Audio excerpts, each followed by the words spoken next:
अकबर की किसी भी रानी का नाम जोधा नहीं था। जोधा उसके बेटे जहांगीर की पत्नी का नाम था, जो कि जोधपुर के मोटा राजा उदय सिंह की पुत्री हुआ करती थी। भाई वो जोधपुर की थी इसलिए उसे जोधा कहलाते हैं। वो इसलिए कहलाई जोधा क्योंकि वो जोधपुर की थी। अकबर की किसी रानी का नाम जोधाबाई नहीं था, उसका नाम हरकाबाई था। लेकिन एक बार वहां से कोई इतिहास किसी ने उठाया। शुरुआत में 60 के दशक में सबसे पहली फिल्म बनाई मुगले आजम, और मुगले आजम में यह प्रेम कहानी डाल दी गई जोधा और अकबर की। फिर बाद में कई सालों बाद आशुतोष गोवारिकर ने जोधा अकबर मूवी बनाई, ऐश्वर्या राय और ऋतिक रोशन की। उस समय में भी विरोध हुआ कि साहब जोधा नाम की तो कोई रानी नहीं थी अकबर की, आप कैसे बोल सकते हो। आशुतोष गोवारिकर का एक बहुत स्पष्ट स्टेटमेंट है। उसने कहा था कि आप अगर इसको इतिहास समझ करके इस फिल्म को देख रहे हैं तो ये आपकी गलती है।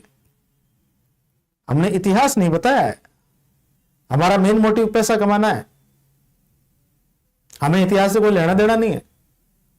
आप ये मान करके चलेंगे अगर ये ऐतिहासिक फिल्म है तो ये आपकी गलती है। हमने एंटरटेनमेंट के लिए फिल्म बनाई है और आप एंटरटेनमेंट की तरह देखिए।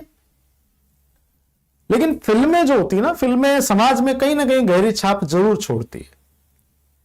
अब आप मानिए या मत मानिए इस बात को, लेकिन आज अपन देखेंगे, आज गली गली में देखें तो छोटे छोटे बच्चे शूटर बने हुए हैं।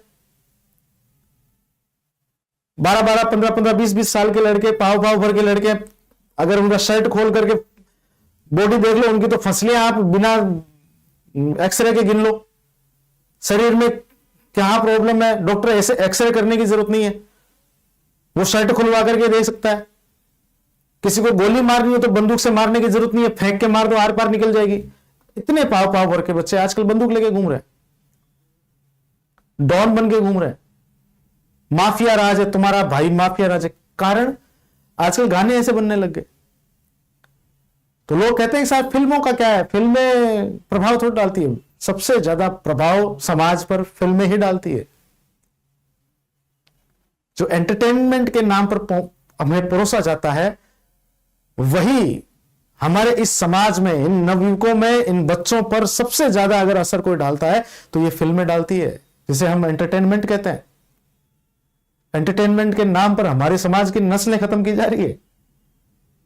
आप देखेंगे कि आज अगर कहीं पर भी जो कोई गैंगस्टर घूम रहे हैं, कई बच्चे ऐसे कॉलोनियों में घूम रहे हैं, उनको किसी बात का डर ही नहीं है, क्योंकि उनके पास में अब इजीली गन सप्लाई हो गई है। वो किसी न किसी, आप प्रत्येक दूसरे व्यक्ति से पूछ लेना, वो चाहता ही यही है कि तेरे देख तेरे भाई का टोरा, अरे कई का टोरा, अरे भाई तू पाव भर का है, कोई चाटा मार दे वापस दोबारा नहीं उठे तू।